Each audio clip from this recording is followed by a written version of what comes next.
नमस्ते दोस्तों, स्वागत है आपका उपागम एकेडमी पे। दोस्तों, इससे पहले हमने आपको भिन्न के बारे में सभी चीज़ें जोड़, घटाव, गुना, छोटा, बड़ा, आरोही, अवरोही सब बता दिया।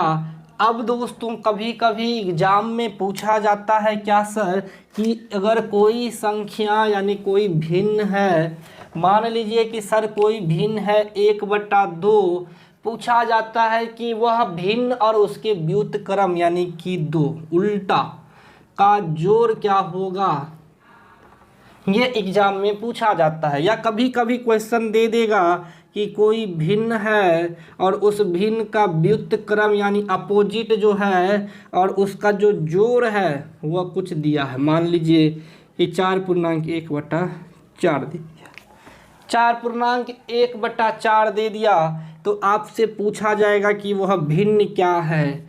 जैसे यहाँ 5/2 दे दिया और आपसे पूछा कि वह भिन्न क्या है, तो आप कैसे इसका आंसर पता करोगे? आप कैसे पता करोगे कि इस भिन्न का मान क्या होगा? चलिए हम कुछ क्वेश्चन से समझते हैं कि जैसे कोई क्वेश्चन दे दिया कि माना कि कोई भिन्न और उसका उल्टा यानी व्युत्क्रम, इंग्लिश में लिख लेना अपोजिट।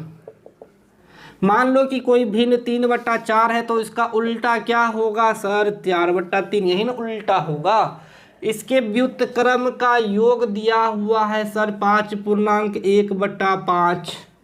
कोई दिक्कत है तो बोलो। आप सर कैसे बनाओगे? बेसिक से बनाओगे तो कोई भिन्न x है, उसका उल्टा 1/x है, वैल्यू 26/5 है, x² + 1/x बराबर 26/5 है, और 5x² + 5 - 26x बराबर 0, x बराबर 1/5। अब करते रहो सर, आंसर आ तो जाएगा, लेकिन टाइम आपका 5 मिनट खा जाएगा। 5 मिनट देने के लिए आप एग्जामिनर आपको कुछ नहीं देता है सर, 5 मिनट कुछ नहीं देता है। आपको करना क्या होगा सर एग्ज़ाम में? आपको करना क्या होगा एग्ज़ाम में? तो सर आपको एग्ज़ाम में दिया रहेगा कि योग क्या है। सर व्युत्क्रम का योग दिया है 5.1/5 और 26/5, हर में 5 है। तो सर हम ऑप्शन पे आएंगे, ऑप्शन में देखेंगे कि क्या दिया हुआ है। ऑप्शन में जब भी देखेंगे तो सर हम क्या करेंगे कि हम नोमिनेटर यानी अंश और डिनोमिनेटर यानी कि हर, दोनों के एलसीएम को चेक करेंगे। ये ट्रिक है कि दोनों का एलसीएम चेक करेंगे और जो व्युत्क्रम का हर है उसके बराबर आ गया तो हमारा वो एक्चुअल आंसर होगा। जैसे कि 1/6 का एलसीएम 6, 8, 4 और इसका 5, आंसर आपका ए नंबर होगा। आप देख सकते हैं कि अगर कोई भिन्न ऐसा हो जिसका डिनोमिनेटर और नोमिनेटर का एलसीएम क्या हो, वह हर के बराबर हो।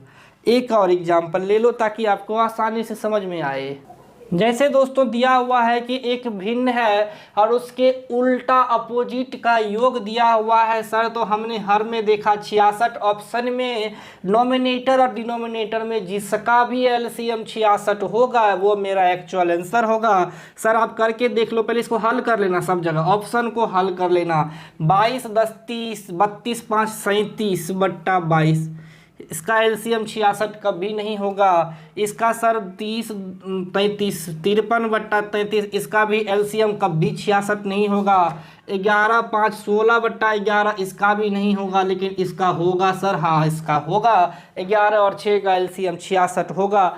तो सर व्युत्क्रम में जब भी दिया हो कुछ भी योग या अंतर, सर उससे कोई फर्क नहीं पड़ता है कि योग दिया है कि अंतर। आप यहाँ अंतर भी दे देगा तो भी आप आंसर 66 देखोगे कि हाँ हर में 66 है, तो एलसीएम 66 आना चाहिए। जैसे दोस्तों हमने बोला कि अगर कोई भिन्न और उसके अपोजिट का अंतर 6.39/107 है तो भिन्न क्या होगा? कोई दिक्कत नहीं है सर, आप इसके हर को देख लेना। हमें नहीं ज़रूरत है कि x और उसका उल्टा x का अंतर दिया हुआ है 6.39/160। इसके सॉल्यूशन को करने की कोई ज़रूरत नहीं है। आप चुपचाप देखोगे कि क्या इसका एलसीएम 160 होता है, तो हाँ होता है, और आपका वही एक्चुअल आंसर होगा। आप कुछ भी कर लो, आंसर वही होने वाला है। इससे रिलेटेड दोस्तों एक क्वेश्चन अब आता है जो लास्ट है, हम वो क्वेश्चन की चर्चा करें।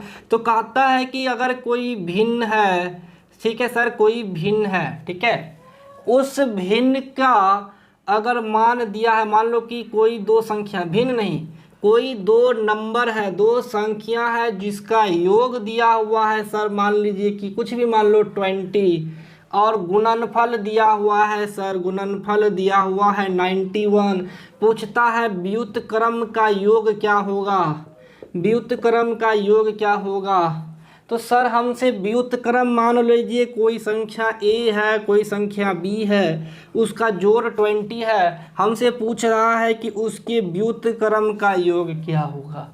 व्युत्क्रम का योग क्या होगा, तो क्या करेंगे सर, इसके व्युत्क्रम का योग का ये फॉर्मूला होता है, यहाँ से आता है, आप चेक करके देख लो। इन दोनों का एलसीएम और इन दोनों का सम, तो ऑलवेज सम बट्टा गुणनफल।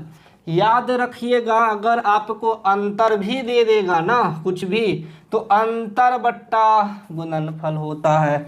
जैसे कि अंतर दे दिया 7, गुणनफल है 60, तो आंसर क्या होगा 7/60। कोई दिक्कत नहीं होना चाहिए इस टाइप के सवालों को बनाने में। कभी कभी स्क्वायरिंग करके दे देता है, उस समय सोचना होता है कि जैसे कि सर आपसे पूछ दिया जाए कि व्युत्क्रम के स्क्वायर का योग क्या होगा, व्युत्क्रम के स्क्वायर का योग क्या होगा, तो सर तब आप a स्क्वायर और b स्क्वायर का फॉर्मूला, या फिर कभी कभी पूछ देगा कि दोनों के योग का स्क्वायर, व्युत्क्रम के योग का स्क्वायर, तो भी आपको a+b/ab का स्क्वायर कर दीजिएगा, रिजल्ट आ जाएगा। सब आपके हाथ में है, अलजेब्रा पे बटन पे आ जाएगा ये सभी। तो दोस्तों भिन्न में लगभग सभी चीज़ें ख़त्म है। उम्मीद है कि आपको वीडियो अच्छा लगा होगा। धन्यवाद दोस्तों, अच्छा लगा होगा तो वीडियो को अधिक से अधिक आप लाइक शेयर कमेंट करें।